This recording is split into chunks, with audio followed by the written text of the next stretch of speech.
Hello दोस्तों, कैसे हैं आप लोग। आशा करता हूं कि आप लोग अच्छे होंगे। जैसा कि इस वीडियो में बताने वाले हैं कि दोस्तों अगर आप भी रेलवे ग्रुप डी का अगर आपका परीक्षा है, आपका मतलब सितंबर या अक्टूबर या नवंबर, जिसमें आपका तो लगता है सितंबर में तो नहीं है, लगता है 17 नवंबर से आपका एग्जाम है। तो दोस्तों आपको जनरल नॉलेज से जो प्रश्न हमको बताने वाले हैं, जो मैराथन क्लास 70-80 क्वेश्चन बताने वाले हैं, एमवीवीआई प्रश्न बताने वाले हैं। दोस्तों इस वीडियो पर नए हैं तो वीडियो को प्यारा सा लाइक करके चैनल को कर दीजिए सब्सक्राइब, क्योंकि यही एकलौता चैनल बनाया गया है जिसपे एग्जाम होने से पहले, एग्जाम होने के बाद आपको क्वेश्चन का एनालिसिस करवाता है।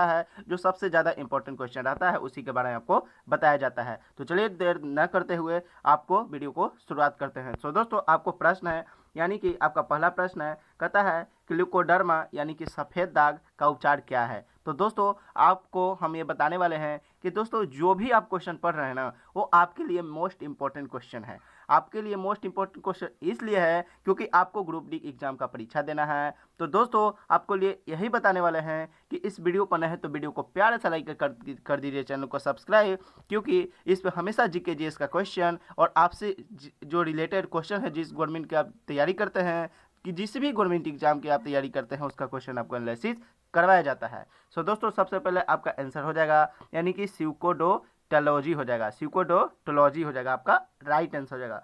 दोस्तों आपका अगला प्रश्न है, भारत में सर्वोच्च पुरस्कार कौन सा है। तो दोस्तों आपका राइट आंसर होगा यानी भारत रत्न। दोस्तों आपका अगला प्रश्न है, यूएनएफसीसीसी का पूर्ण रूप क्या है। तो दोस्तों आपका राइट आंसर होगा जलवायु परिवर्तन पर संयुक्त राष्ट्र फ्रेमवर्क कन्वेंशन। ये आपका राइट आंसर हो जाएगा। दोस्तों जो भी क्वेश्चन बताते हैं एमवीवीआई प्रश्न है, आप ध्यान से पढ़िए, ध्यान से समझिए, अपने फ्रेंड के पास भी शेयर कर सकते हैं जिनका जिनका ग्रुप डी का एग्जाम नवंबर 17 नवंबर से होने वाला है।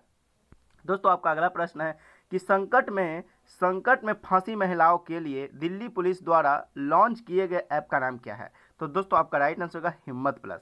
दोस्तों आपका अगला प्रश्न है, अखिल भारतीय सेवाओं के जनक कौन है। तो दोस्तों आपका राइट आंसर होगा सरदार वल्लभ भाई पटेल हो जाएगा। दोस्तों नेक्स्ट क्वेश्चन की ओर बढ़ते हैं।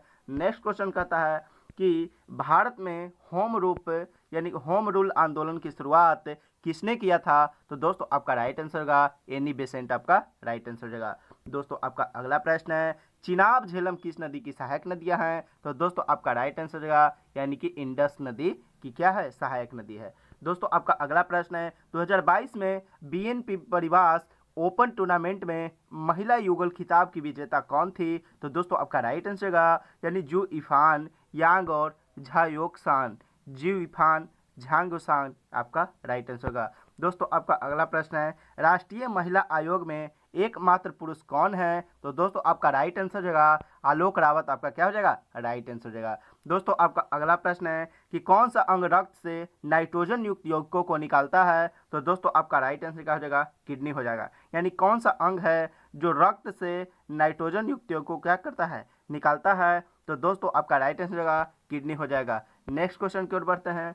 नेक्स्ट क्वेश्चन कहता है कि रॉकेट लॉन्च पैड कहाँ स्थित है, यानी कि रॉकेट कहाँ से। तो श्रीहरिकोटा से, आपका राइट आंसर होगा। दोस्तों आपका अगला प्रश्न, आईएनएस विक्रांत को किस वर्ष सेवा मुक्त किया गया था। तो दोस्तों आपका राइट आंसर होगा 1997 ईस्वी में। दोस्तों आपका अगला प्रश्न है कि मिट्टी के अध्ययन को क्या कहा जाता है। तो दोस्तों आपका राइट आंसर होगा मिट्टी के अध्ययन को पेडोलॉजी के नाम से जाना जाता है। दोस्तों आपका अगला प्रश्न है कि आर्यभट्ट को किस वर्ष लॉन्च किया गया था। जो आर्यभट्ट था वो किस वर्ष लॉन्च किया गया था। तो एमवीवीआई प्रश्न है 1975 ईस्वी में। दोस्तों इस तरह आपको क्वेश्चन बताते हैं। वीडियो पर नए हैं तो वीडियो को प्यारा सा लाइक करके चैनल को कर दीजिए सब्सक्राइब, क्योंकि इसी तरह आपको किसी भी एग्जाम के लिए आपको हेल्पफुल वीडियो आपको लाते रहते हैं। दोस्तों आपका अगला प्रश्न है, भारत के मानवाधिकार आयोग के अध्यक्ष कौन है। तो दोस्तों आपका राइट आंसर होगा अरुण कुमार मिश्रा, आपका क्या हो जाएगा, राइट आंसर हो जाएगा। दोस्तों आपका अगला प्रश्न है, 2026 फीफा विश्व कप की मेजबानी कौन सा देश करेगा। तो दोस्तों आपका राइट आंसर होगा संयुक्त राज्य अमेरिका, कनाडा यानी कि मैक्सिको। दोस्तों आपका राइट आंसर होगा। दोस्तों नेक्स्ट क्वेश्चन को बढ़ते हैं।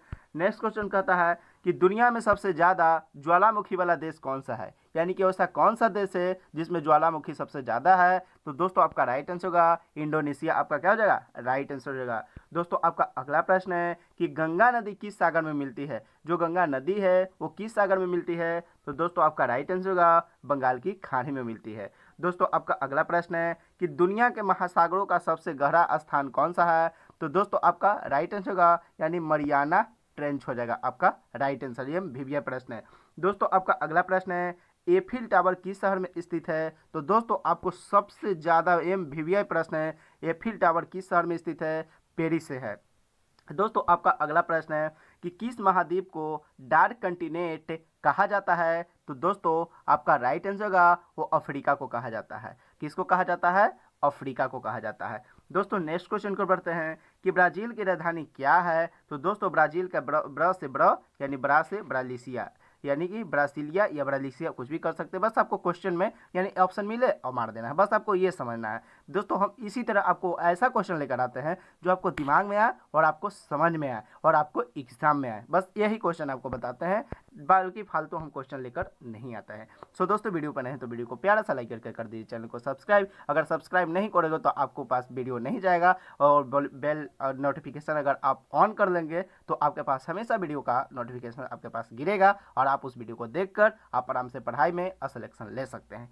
दोस्तों आपका अगला प्रश्न है, दुनिया का सबसे ज़्यादा जनसंख्या वाला देश कौन सा है? तो दोस्तों आपका राइट आंसर होगा चीन, और दूसरा नंबर पर क्या हो जाएगा? भारत, ये भी याद रखना है। दोस्तों आपका अगला प्रश्न है, ताजमहल किस देश में स्थित है? तो दोस्तों ये आगरा है, ये कहाँ है? भारत में है। ठीक है, ये देश पूछ रहा है तो भारत, आप पूछेगा कि कहाँ, तो आगरा पूछ देंगे, है ना। ये दो प्रश्न है, यानी कहाँ है तो आगरा, लेकिन कौन देश में? तो भारत, यानी भारत में ही तो आगरा है।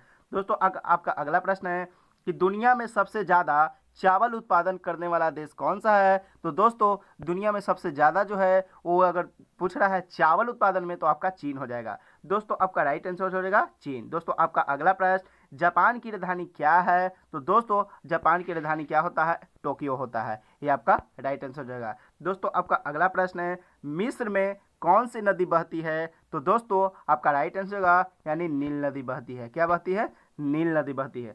दोस्तों आपका अगला प्रश्न है कि भारत का सबसे बड़ा रेगिस्तान कौन सा है? तो दोस्तों आपका राइट आंसर होगा यानी थार रेगिस्तान आपका क्या हो जाएगा? राइट आंसर हो जाएगा। दोस्तों नेक्स्ट क्वेश्चन को बढ़ते हैं। नेक्स्ट क्वेश्चन कहता है कि पर्व यानी कि भारत की उत्तरी सीमा में कौन सी पर्वत श्रृंखला है? तो दोस्तों आपका राइट आंसर होगा हिमालय पर्वत है। क्या है? हिमालय पर्वत, यानी भारत की उत्तरी सीमा में कौन सी पर्वत है? तो आपका हिमालय है।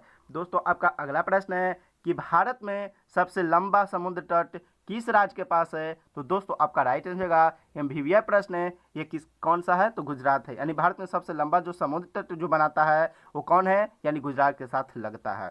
दोस्तों आपका अगला प्रश्न है कि सबसे बड़ा महाद्वीप कौन सा है? तो दोस्तों आपका राइट आंसर होगा एशिया महाद्वीप। अगर छोटा पूछे तो ऑस्ट्रेलिया हो जाएगा, यानी सबसे बड़ा पूछे तो एशिया और सबसे छोटा पूछे तो ऑस्ट्रेलिया हो जाएगा। ठीक है, आपका अगला प्रश्न है, वाराणसी शहर से कौन सी नदी बहती है? तो दोस्तों आपका राइट आंसर होगा गंगा नदी हो जाएगा। क्या हो जाएगा? गंगा नदी। वाराणसी मतलब बनारस से कौन सी नदी बहती है? तो आपका राइट आंसर क्या हो जाएगा? यानी कि गंगा नदी हो जाएगा। दोस्तों आपका अगला प्रश्न है, अंडमान और निकोबार द्वीप समूह की राजधानी क्या है? तो आप भी पढ़ते हैं कि पोर्ट क्लेयर होता है या पोर्ट ब्लेयर भी नाम से जाना जाता है। आपका राइट आंसर हो जाएगा। दोस्तों नेक्स्ट क्वेश्चन कहता है कि दुनिया की सबसे लंबी नदी कौन सी है? तो दोस्तों आपका राइट आंसर होगा नील नदी। आपका क्या हो जाएगा? दुनिया की सबसे लंबी नदी हो जाएगा। दोस्तों नेक्स्ट क्वेश्चन कर बढ़ते हैं। नेक्स्ट क्वेश्चन कहता है कि उगते सूरज की भूमि किसे कहा जाता है? तो दोस्तों आपका राइट आंसर होगा यानी जापान को, यानी कि क्या किसको कहा जाता है? जापान आपका राइट आंसर हो जाएगा। दोस्तों आपका अगला प्रश्न है, कनाडा की राजधानी क्या है? तो दोस्तों आपका राइट आंसर होगा ओटावा, आपका सही आंसर हो जाएगा। ये आपका MVVI प्रश्न है। दोस्तों नेक्स्ट क्वेश्चन कहता है कि सबसे बड़ा महासागर कौन है? तो सबसे बड़ा महासागर प्रशांत महा, सबसे गहरा प्रशांत महा, सबसे विशाल महासागर प्रशांत महा। यहाँ से 3 प्रश्न आता है, सबसे गहरा प्रशांत, सबसे बड़ा प्रशांत, सबसे लंबा प्रशांत, सबसे भयानक प्रशांत, सबसे डरावना प्रशांत। यानी कि 3-4 प्रश्न है जो प्रशांत महासागर से क्या होता है? पूछता है। ठीक है, आपका अगला प्रश्न है, माउंट एवरेस्ट किस 2 देशों में स्थित है? तो दोस्तों आपका राइट आंसर होगा माउंट एवरेस्ट जो पर्वत है वो नेपाल और चीन के तिब्बत में आपका स्थित है। दोस्तों आपका अगला प्रश्न है कि सबसे ज़्यादा द्वीपों वाला देश कौन सा है? तो दोस्तों आपका राइट आंसर होगा स्वीडन। आपका क्या हो जाएगा? राइट आंसर होगा। दोस्तों आपका अगला प्रश्न है कि दुनिया का सबसे छोटा देश कौन सा है? तो दोस्तों आपका राइट आंसर होगा वेटिकन सिटी हो जाएगा। कौन हो जाएगा? Vatican city. दोस्तों दुनिया का सबसे छोटा देश वेटिकन सिटी और सबसे बड़ा रूस हो जाएगा। ठीक है, आपका अगला प्रश्न है कहता है कि दुनिया का सबसे बड़ा रेगिस्तान, यानी दुनिया का सबसे बड़ा रेगिस्तान आपका क्या हो जाएगा? तो दोस्तों आपका राइट आंसर होगा सहारा रेगिस्तान। दुनिया का पूछे, अगर भारत के पूछे तो थार रेगिस्तान जो राजस्थान के है, ठीक है। अगर दुनिया के बारे में पूछे तो आपका सहारा रेगिस्तान हो जाएगा। ये दोनों फैक्ट याद रखना है। बहुत लोग स्टूडेंट इसमें कंफ्यूज होते हैं, तो आपको कुछ नहीं, आपको ध्यान रखना है बस दुनिया के बारे में पूछे तो आपको सहारा रेगिस्तान याद रखना है, और भारत के बारे में पूछे कि भारत में सबसे बड़ा रेगिस्तान कौन है तो आपका थार रेगिस्तान हो जाएगा, जो कहाँ है, राजस्थान में है। आपको बात क्या करना है, आपको याद रखना है। दोस्तों आपका अगला प्रश्न है, अमेजन वर्षा वन किस महाद्वीप में स्थित है? तो दोस्तों आपका राइट आंसर होगा यानी दक्षिण अमेरिका में, यानी किसमें, दक्षिण अमेरिका। क्या हो जाएगा आपका राइट आंसर हो जाएगा। दोस्तों आपका अगला प्रश्न है, ऑस्ट्रेलिया की राजधानी क्या है? तो दोस्तों ऑस्ट्रेलिया की राजधानी आपका क्या हो जाएगा, कैनबेरा हो जाता है, केन बड़ा हो जाता है। दोस्तों आपका अगला प्रश्न है कि दुनिया की सबसे लंबी पर्वत श्रृंखला कौन सी है? तो दोस्तों आपका राइट आंसर एमबीबीआई प्रश्न है, एंडीज पर्वत होता है। दोस्तों आपका अगला प्रश्न है कि पद्निया की सबसे ऊंची जलप्रपात कौन सी है? तो दोस्तों आपका राइट आंसर होगा angel fall Venezuela, angel fall Venezuela. दोस्तों आपका अगला प्रश्न एमबीबीआई प्रश्न, किसी भी गवर्नमेंट एग्जाम के लिए आपको, अगर ऐसा कोई भी गवर्नमेंट एग्जाम नहीं है जिसमें ये प्रश्न आपको नहीं पूछा गया है, स्पष्ट दृष्टि के लिए न्यूनतम दूरी कितनी होती है? तो दोस्तों आपका राइट आंसर होगा 25 सेंटीमीटर। कितना, 25 सेंटीमीटर। दोस्तों आपका अगला प्रश्न है कि समतल दर्पण की वक्रता त्रिज्या क्या होती है? तो देखिए समतल दर्पण की वक्रता त्रिज्या हमेशा अनंत होती है। ये प्रश्न क्या, ये दोनों फैक्ट को आपको क्या करना है, आपको याद करना है। दोस्तों आपका अगला प्रश्न है, कहता है कि आइरिस के मध्य वाले भाग को यानी छेद को क्या कहा जाता है? तो दोस्तों आपका राइट आंसर होगा उसको पुतली के नाम से क्या करते हैं, जानते हैं। यानी आइरिस के मध्य वाले छोटे छिद्र को क्या कहते हैं? तो उसे पुतली के नाम से क्या करते हैं, जानते हैं। आपका राइट आंसर पुतली हो जाएगा। दोस्तों आपका अगला प्रश्न, मनुष्य के स्वस्थ आंख में प्रतिबिंब कहाँ बनता है? तो दोस्तों आपका राइट आंसर होगा रेटिना पर। कहाँ बनता है, रेटिना पर। दोस्तों आपका अगला प्रश्न, फैदोमीटर का उपयोग किसे मापने के लिए किया जाता है? तो दोस्तों आपका राइट आंसर होगा महासागर की गहराई मापने में क्या किया जाता है, फैदोमीटर का उपयोग किया जाता है। दोस्तों आपका अगला प्रश्न है, किसका दृष्टि क्षेत्र सबसे बड़ा होता है? तो दोस्तों आपका राइट आंसर होगा यानी उत्तल दर्पण क्या होता है, दृष्टि क्षेत्र बड़ा होता है और उत्तल दर्पण का छोटा होता है। आपका अगला प्रश्न है, प्रकाश वर्ष किसकी माप है? तो दोस्तों प्रकाश वर्ष हमेशा दूरी की मापक होता है। दोस्तों आपका अगला प्रश्न है, लंबाई की सबसे छोटी माप क्या है? तो दोस्तों लंबाई की जो सबसे छोटी माप है उसको हम लोग क्या कहते हैं, आपका राइट आंसर फॉर्मीमीटर हो जाएगा। दोस्तों आपका अगला प्रश्न है कि कार्य करने की क्षमता को क्या कहते हैं? तो दोस्तों आपका राइट आंसर होगा कार्य करने की क्षमता को क्या करते हैं, ऊर्जा, क्योंकि अगर ऊर्जा ही नहीं रहे तो हम काम नहीं कर सकते हैं। दोस्तों आपका अगला प्रश्न है कि फैराड किसका माप है? दोस्तों आपका फैराड किसका माप है, एमवीआई प्रश्न बता रहे हैं। दोस्तों अगर इतना क्वेश्चन, अगर 70-80 क्वेश्चन अगर आप ध्यान से पढ़ लेते हैं तो दोस्तों हमें नहीं लगता है कि 15 से 20 क्वेश्चन आपको छूटने वाला है। लेकिन इसका भाग मतलब पहला है, आपको 5 से 6 क्वेश्चन, 10 क्वेश्चन, जब तक एग्जाम ना हो तब तक आपको हम क्वेश्चन बताने वाले हैं। दोस्तों वीडियो पर नए हैं तो वीडियो को प्यारा सा लाइक करके चैनल को कर दिए सब्सक्राइब, क्योंकि यह एक लौता चैनल बनाया गया है जो ग्रुप डी से लेकर या किसी भी गवर्नमेंट एग्जाम के लेकर आपको इन्फॉर्मेशन देता है, आपके लिए क्वेश्चन लेकर आता है, आपके लिए जानकारी देता है, आपके लिए जॉब नोटिफिकेशन की जानकारी देता है। तो क्यों नहीं इस चैनल को कर लिया जाए सब्सक्राइब, ताकि हमेशा एक ही चैनल पर आपको हमेशा सारा वीडियो मिल जाए और ताकि आपको खोजने की जरूरत ना पड़े। दोस्तों आपका अगला प्रश्न है कि भारत की सबसे पुरानी सभ्यता कौन थी? तो दोस्तों आपका राइट आंसर होगा सिंधु घाटी सभ्यता हो जाएगा। आपका क्या हो जाएगा, एमवीआई प्रश्न है, आपको इसको भी क्या करना है, याद रखना है। दोस्तों आपका अगला प्रश्न है कि प्रसिद्ध प्राचीन भारतीय ग्रंथ अर्थशास्त्र किसने लिखा था? तो दोस्तों आपका राइट आंसर होगा यानी कौटिल्य चाणक्य क्या किए थे, लिखे थे। आपका राइट आंसर होगा।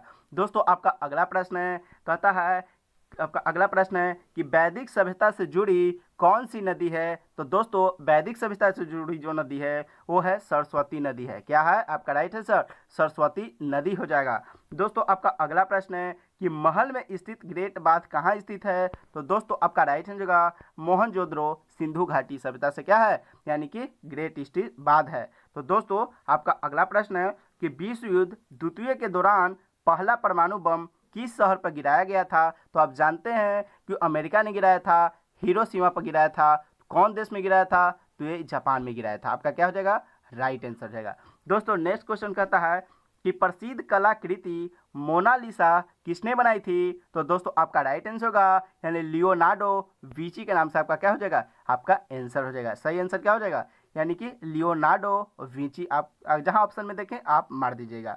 दोस्तों आपका अगला प्रश्न है कि भारत के लिए समुद्री मार्ग की खोज किसने की थी? तो दोस्तों भारत के लिए जो समुद्री मार्ग की खोज की वो आपका राइट आंसर होगा वास्को डी गामा, आपका राइट आंसर होगा। चलिए दोस्तों नेक्स्ट क्वेश्चन को बढ़ते हैं। नेक्स्ट क्वेश्चन कहता है कि संयुक्त राज्य अमेरिका के पहले राष्ट्रपति कौन थे? आपके लिए एमवीवीआई प्रश्न है दोस्तों। तो दोस्तों आपका राइट आंसर हो जाएगा जॉर्ज वाशिंगटन, आपका राइट आंसर होगा। दोस्तों आपका अगला प्रश्न है प्रथम विश्व युद्ध किस वर्ष शुरू हुआ था? तो दोस्तों आपका राइट आंसर 1914 हो जाएगा। दोस्तों आपका अगला प्रश्न है कि विश्व युद्ध द्वितीय के दौरान जर्मनी का नेतृत्व किसने किया था? तो दोस्तों आपका राइट आंसर होगा एडोल्फ हिटलर, आपका राइट आंसर होगा। दोस्तों आपका अगला प्रश्न है कि 1858 में कौन सा अधिनियम ब्रिटिश क्राउन को ईस्ट इंडिया कंपनी के अधिकार सौंपता है? तो दोस्तों आपका राइट आंसर होगा यानी गवर्नमेंट ऑफ इंडिया एक्ट 1858। दोस्तों आपका अगला प्रश्न है भारतीय राष्ट्रीय कांग्रेस की स्थापना किस वर्ष हुई थी? तो दोस्तों आपका राइट आंसर होगा यानी 1800 क्या हो जाएगा 85 हो जाएगा। दोस्तों आपका अगला प्रश्न है 1930 में यानी दांडी मार्च का नेतृत्व किसने किया था? तो दोस्तों नमक कानून को तोड़ने के लिए महात्मा गांधी ने दांडी मार्च की क्या किया? शुरुआत किया था। दोस्तों आपका अगला प्रश्न है भारतीय राष्ट्रीय कांग्रेस की पहली महिला अध्यक्ष कौन थी? तो दोस्तों आपका राइट आंसर होगा एनी बेसेंट, आपका क्या हो जाएगा? राइट आंसर हो जाएगा। दोस्तों आपका अगला प्रश्न है कि इंडिया फ्रीडम किताब किसने लिखी थी? तो दोस्तों आपका राइट आंसर होगा मौलाना अब्दुल कलाम आजाद, आपका क्या हो जाएगा? राइट आंसर हो जाएगा। चलिए दोस्तों नेक्स्ट क्वेश्चन को बढ़ते हैं। नेक्स्ट क्वेश्चन कहता है किस वर्ष स्वतंत्रता सेनानी को भारत का लौह पुरुष कहा जाता है? तो दोस्तों आपका राइट होगा यानी कि स्वतंत्रता सेनानी को तो सरदार वल्लभ भाई पटेल को क्या कहा जाता है? भारत का लौह पुरुष के नाम से जाना जाता है। दोस्तों ये ऐसा क्वेश्चन है ना जो ग्रुप डी के लिए बार बार 1 से 2 साल के बीच में आप क्वेश्चन बैंक देख लीजिएगा, ये रिपीटेड क्वेश्चन है दोस्तों। सरदार वल्लभ भाई पटेल से यानी किस वर्ष यानी किस स्वतंत्रता सेनानी को भारत का लौह पुरुष कहा जाता है? डायरेक्ट पूछ सकता है भारत का लौह पुरुष किसे कहा जाता है? तो सरदार वल्लभ भाई पटेल को। ऐसा भी डायरेक्ट भी क्वेश्चन पूछ सकता है। नेक्स्ट क्वेश्चन कहता है कि दिल्ली में लाल किला बनाने वाले प्रसिद्ध सम्राट कौन थे? यानी दिल्ली में जो लाल किला बनाए उनको कौन बनाए? पर जो सम्राट थे वो कौन थे? तो दोस्तों आपका राइट आंसर शाहजहां हो जाएगा। दोस्तों आपका अगला प्रश्न है भारत में पहला सुल्तान बनने वाले शासक कौन थे? तो दोस्तों आपका राइट होगा कुतुबुद्दीन ऐबक हो जाएगा, आपका क्या हो जाएगा? राइट आंसर होगा। दोस्तों आपका अगला प्रश्न है हल्दी घाटी के युद्ध में वीरता के लिए किस राजपूत शासक को याद किया जाता है? तो दोस्तों आपका राइट आंसर होगा यानी कि आपका सही प्रश्न हो जाएगा, सही आंसर हो जाएगा महाराणा प्रताप हो जाएगा। सो दोस्तों वीडियो पर नहीं तो वीडियो को प्यारा सा लाइक करके बार बार बोलते हैं चैनल को कर दीजिए सब्सक्राइब। इसी तरह आपको क्वेश्चन लेकर आते हैं। नेक्स्ट क्वेश्चन है कि कौन सा प्रसिद्ध यात्री मोहम्मद बिन तुगलक के दरबार में गया था? तो दोस्तों आपका राइट होगा इब्न बतूता गया था, इब्न बतूता। दोस्तों आपका अगला प्रश्न है मुगल सम्राट शाहजहां का असली नाम क्या था? तो दोस्तों आपका राइट होगा प्रिंस खुर्रम, आपका राइट आंसर हो जाएगा। दोस्तों ये रहे आपके जीके का प्रश्न, जीके जीएस का प्रश्न जो आपके किसी भी गवर्नमेंट एग्जाम के लिए अगर आप तैयारी करते हैं तो आपके लिए एक क्वेश्चन आपको लिए महत्वपूर्ण है। लेकिन आपको ग्रुप डी के लिए ये आपको क्वेश्चन महत्वपूर्ण हम बताए हैं, यानी ग्रुप डी को ध्यान में रखते हुए आपको मैराथन क्लास बताए हैं। सो दोस्तों वीडियो पर कैसा लगा कमेंट में आप जरूर बताइए। लेकिन आपसे बताने से पहले यह भी बताते हैं कि आपको ये समझना है कि आखिर ये क्वेश्चन मिल रहा है किस चैनल पे? तो आपको मिल रहा है सरकारी एग्जाम सेंटर पे। तो इसको आपको फॉलो कर लेना है, अर्थात इसको क्या कर लेना है यानी सब्सक्राइब करके बेल आइकन को प्रेस कर लेना है, क्योंकि नेक्स्ट वीडियो जब भी हम बनाएं और आपको पास मतलब अपलोड करें तो आपके पास सबसे पहले क्या किए यानी नोटिफिकेशन गिरे, आप उस वीडियो को देख पाओ और आप उस पर मतलब पढ़ के आप सिलेक्शन ले पाओ। सो दोस्तों इस तरह